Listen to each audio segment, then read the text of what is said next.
Hey everyone. Today I want to talk about Malakili, the Rancor Keeper in Return of the Jedi. I was inspired to talk about this because of a side mission in LEGO Star Wars The Skywalker Saga video game, where Malakili makes an appearance. He actually makes several appearances in these side missions, but we'll get to that later. First, I just want to do a quick rundown of the character. According to the book Aftermath Life Debt, Malakili grew up on Nar Shaddaa, the moon of the planet Nal Hutta, which was the homeworld of the Hutts. As a child, Malakili was always good with beasts and creatures. Growing up in the slums of Nar Shaddaa, he taught vicious gugverns to stop stealing from the local food stores, and in time these creatures became his pets. As he grew up, he eventually came into direct service to the Hutts, helping to tame a variety of beasts for the Hutt circuses.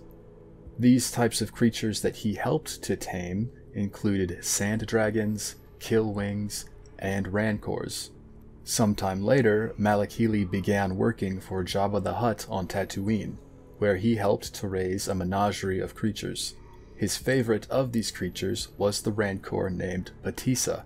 Patissa was the rancor that was crushed in Return of the Jedi.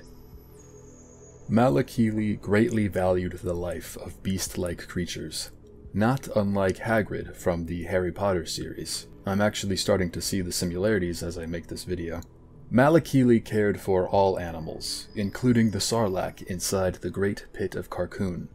After Jabba's death and the loss of all of his creatures, Malakili roamed the deserts of Tatooine and actually set out to tame the Sarlacc, but having seen the Sarlacc wounded, in pain, and in hiding after the destruction of Jabba's sail barge, he decided against it.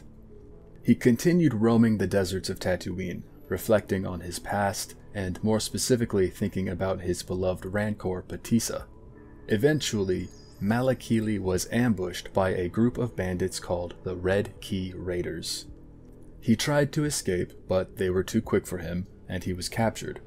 However, before they could do anything to Malakili, Cobb Vanth, wearing Mandalorian armor, arrived with one of his deputies and saved him from the raiders.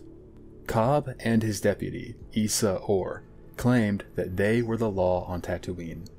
Malakili, however, was more dejected than ever and asked that they kill him rather than save him, saying that all of his beasts were gone, and with Patissa dead, he has no desire to live. Cobb found his past as a Beastmaster interesting though, and asked if Malakili would be willing to return with them to Freetown/Mos Pelgo and help them raise a baby Hutt, along with some Rontos. Finding purpose in Cobb's offer, Malakili accepted and returned to Freetown alongside Cobb to act as the town's Beastmaster. He lived in Freetown for a few months after this. At some point during his tenure there, the town was attacked by the Red Key Raiders again, but with the help of a nearby Tusken Raider tribe, they were able to drive them off. It's unknown how long after this he continued to live in Freetown, but seeing as he wasn't present there in the year 9 ABY, I think it's safe to say he was at most only living there for a couple of years. According to the source book Star Wars Complete Locations, Malakili eventually opened up a restaurant in Mos Eisley called the Crystal Moon Restaurant.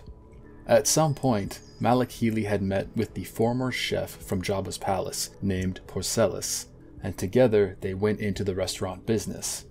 This is the bit that inspired me to make this video, because the Crystal Moon Restaurant is in the LEGO Star Wars Skywalker Saga video game. At some point, you can journey to Mos Eisley and follow a chain of side missions that involves Malakili and his dining establishment. I think it is so cool that this was included in the game. I definitely did not realize it at first when I was playing, but I recalled something about Malakili opening a store of some sort, so when I went back to look at the source book, I was truly surprised. They actually included a small snippet from a source book in this video game, and I think that is so cool.